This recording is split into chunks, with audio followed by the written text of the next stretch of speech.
Hello दोस्तों, कैसे हैं आप सब। मैं हूं प्रणव और आप देख रहे हैं हमारा चैनल स्टडी 16। और स्टडी 16 पर आज हम देखेंगे GK for Madhya Pradesh civil जज, मतलब जनरल नॉलेज के, जनरल अवेयरनेस के, करंट इवेंट्स के काफी महत्वपूर्ण क्वेश्चन मध्य प्रदेश सिविल जज 2020 के लिए।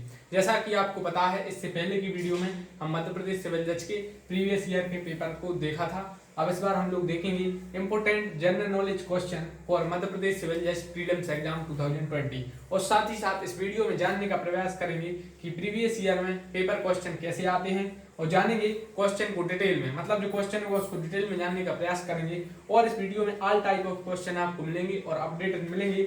और इसमें जीके जीएस 2020 के लिए, मध्य प्रदेश सिविल जज प्रीलिम्स के लिए काफी महत्वपूर्ण यह वीडियो होने वाली है। तो उससे पहले आप कर दें चैनल को सब्सक्राइब और दबा दें बेल आइकन। तो अब करते हैं हम वीडियो को शुरू।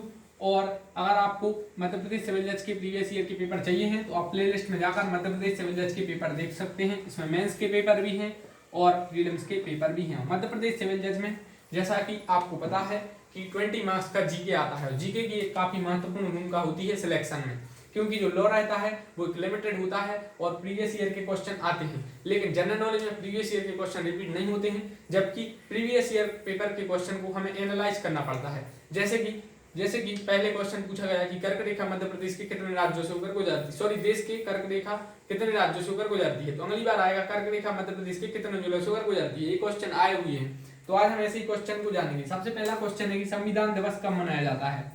इन which day Constitution Day is celebrated, मतलब भारत में संविधान दिवस कब मनाया जाता है।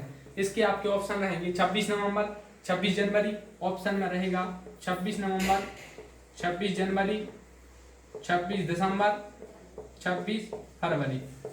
इस प्रकार का क्वेश्चन मध्य प्रदेश सिविल जज में आ सकता है। 20 नंबर का जीके आता है 20 मार्क्स का, 150 नंबर का प्रीलिम्स एग्जाम होता है। जीके की एक काफी महत्वपूर्ण भूमिका रहती है।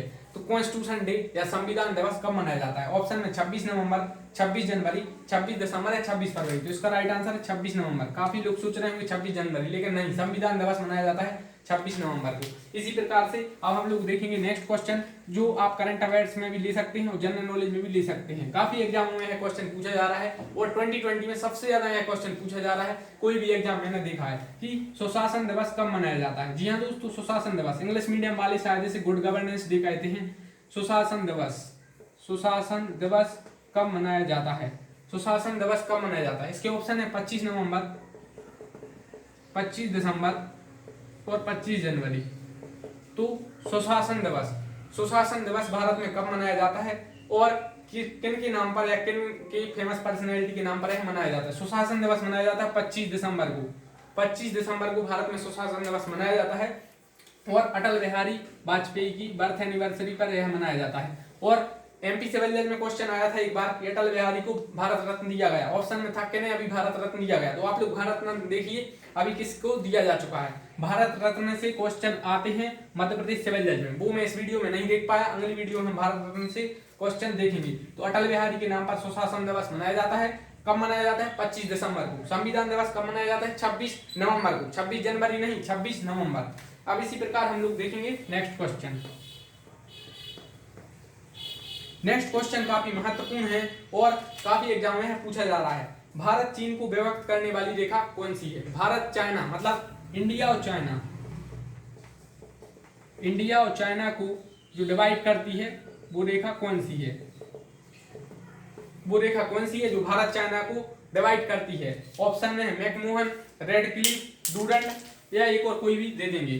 तो मैकमोहन रेखा राइट आंसर है इसका, मैकमोहन। दोस्तों आप एक क्वेश्चन लिख लें तो अच्छा होगा, क्योंकि मैंने काफी देखकर उनको बनाया है। इंडिया चाइना को डिवाइड करती है जो रेखा वो है मैकमोहन रेखा है।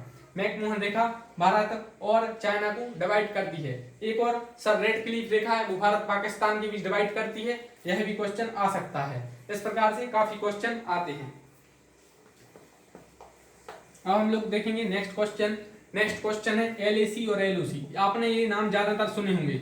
एक क्वेश्चन इनसे ऐसा बनता है कि एलएसी का फुल फॉर्म क्या है, एलओसी का फुल फॉर्म क्या है, या यह बनता है एलएसी क्या है, एलओसी क्या है, या यह बनता है कौन सी रेखा भारत पाकिस्तान के बीच का निर्धारण करती है और कौन सी रेखा एलओसी किन किन देशों का निर्धारण करती है। मेंस में भी इनका क्वेश्चन पूछा जा चुका है कि एक बार सिविल जज में नहीं और दूसरे एग्जाम में कि एलएसी और एलओसी में डिफरेंस क्या है।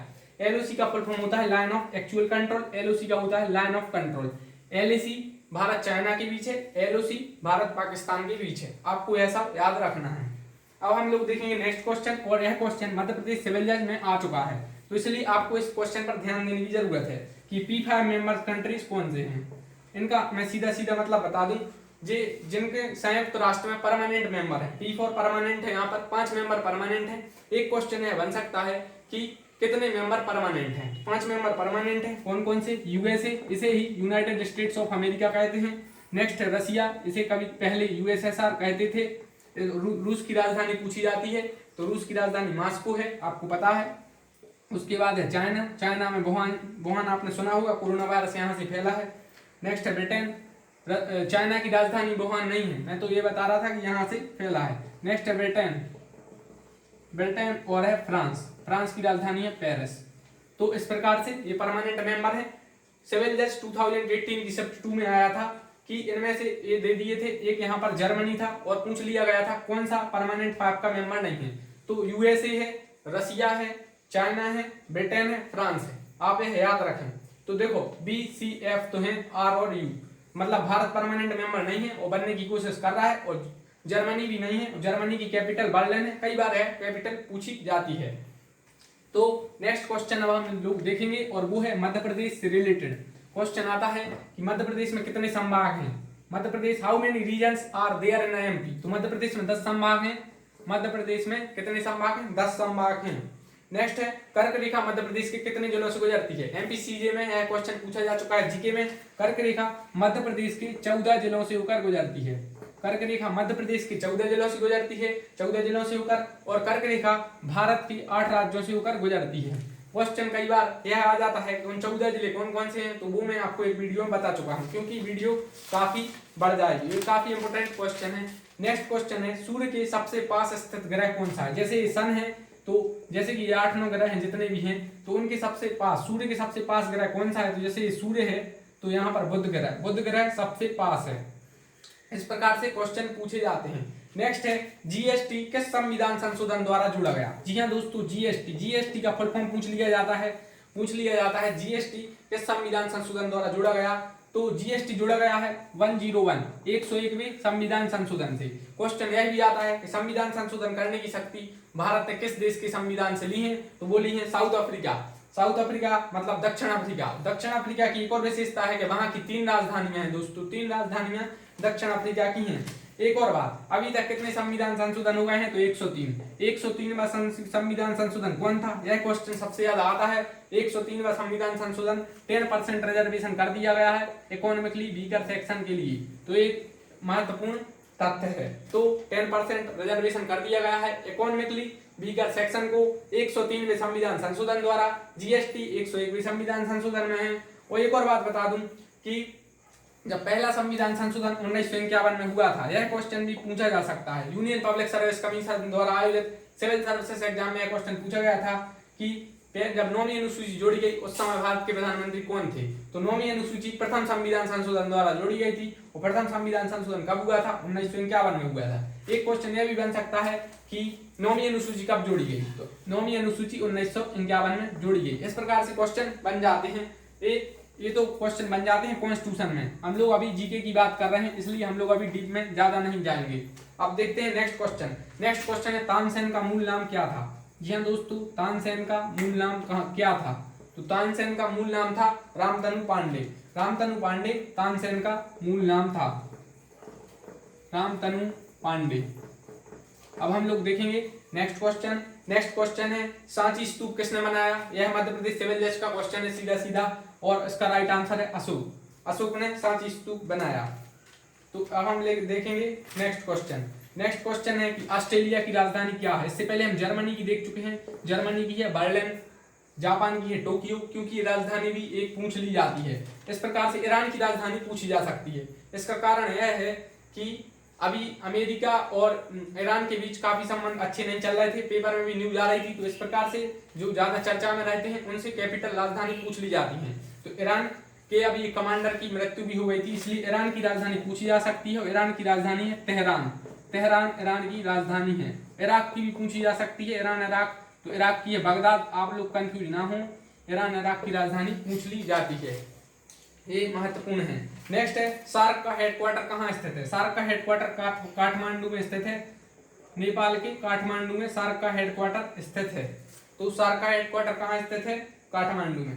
नेक्स्ट है मध्य प्रदेश के पहले चीफ जस्टिस कौन थे हाई कोर्ट के?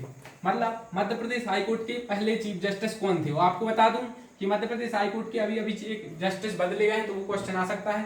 तो एमपी हाई कोर्ट के पहले चीफ जस्टिस थे जस्टिस हिदायतुल्ला। जस्टिस हिदायतुल्ला मध्य प्रदेश के पहले चीफ जस्टिस थे। मध्य प्रदेश के पहले हाई कोर्ट के चीफ जस्टिस कौन थे? जस्टिस हिदायतुल्ला।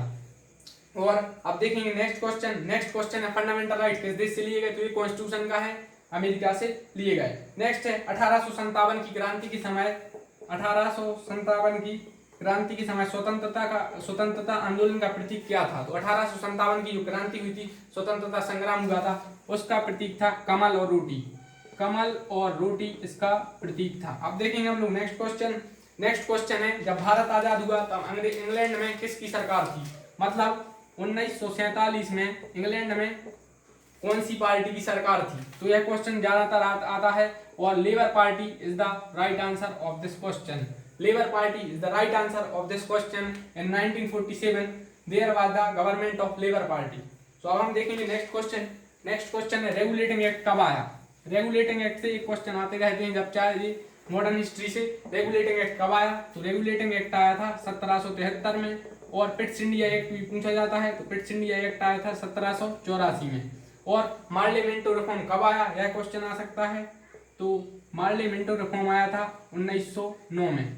और एक और क्वेश्चन आता है मॉन्टेग्यू चेम्सफोर्ड रिफॉर्म कब आया? तो मॉन्टेग्यू चेम्सफोर्ड रिफॉर्म आया था 1919 में। ये मैं एमपी सिविल जज जनरल नॉलेज के लिए बता रहा हूँ, क्वेश्चन डीप में नहीं आते हैं, यही पूछ लिया जाता है। नेक्स्ट है डब्ल्यूटीओ का हेडक्वार्टर कहाँ पर स्थित है? डब्ल्यूटीओ का हेडक्वार्टर सबसे महत्वपूर्ण क्वेश्चन है। कारण यह है कि डब्ल्यूटीओ 2 साल से चर्चा में है और सिविल सेवाओं के मेंस में ज्यादा क्वेश्चन पूछा जा रहा है। तो डब्ल्यूटीओ का मतलब होता है वर्ल्ड ट्रेड ऑर्गेनाइजेशन और इसका हेडक्वार्टर है जेनेवा में। Geneva is the right answer of this question and you should also understand that Geneva कहाँ पर है? जेनेवा स्विट्जरलैंड में है। स्विट्जरलैंड में है जेनेवा। नेक्स्ट है इकोनॉमिक्स के पिता किसे कहा जाता था? इकोनॉमिक्स मतलब अर्थशास्त्र कहा जाता है इकोनॉमिक्स, तो इसकी हैं Adam Smith. Adam Smith is the right answer of this question. Adam Smith. Adam Smith को आपने काफी बार सुना होगा। अब तो इस वीडियो में हमने काफी कुछ क्वेश्चन देखे और एक और क्वेश्चन है मंगोलिया की राजधानी क्या है? मंगोलिया। मंगोलिया से एक क्वेश्चन आता है क्या मंगोलिया लैंडलॉक्ड कंट्री है? मंगोलिया नेपाल की तरह है लैंडलॉक्ड, मतलब समुद्र का इसका किनारा नहीं लगता है। क्वेश्चन कई बार आता है कि क्या मंगोलिया लैंडलॉक्ड कंट्री है? लैंडलॉक्ड कंट्री आ जाते हैं तो ये चारों तरफ से स्थल से घिरा हुआ है। मंगोलिया की राजधानी उलान बटोर। उलान बटोर मंगोलिया की राजधानी है। और तुर्की की राजधानी पूछी जा सकती है क्योंकि तुर्की काफी चर्चा में है। तुर्की की राजधानी Ankara. Ankara is the capital of Turkey. तो इस वीडियो में हमने देखे GK for Madhya Pradesh civil जज के कुछ क्वेश्चन। नेक्स्ट वीडियो में फिर मिलेंगे कुछ क्वेश्चनों के साथ। इससे पहले आप चैनल पर सब्सक्राइब दबा दें बेल आइकन, और फर्स्ट वीडियो भी आप देख लीजिए, जीके की एक और डाली थी, कंप्यूटर की भी डाल चुके हैं और काफी कुछ डाल चुके हैं। तो मिलते हैं नेक्स्ट वीडियो में, तब तक आप लाइक कर दें वीडियो को और अब मिलते हैं। Thanks for watching the video. Thank you.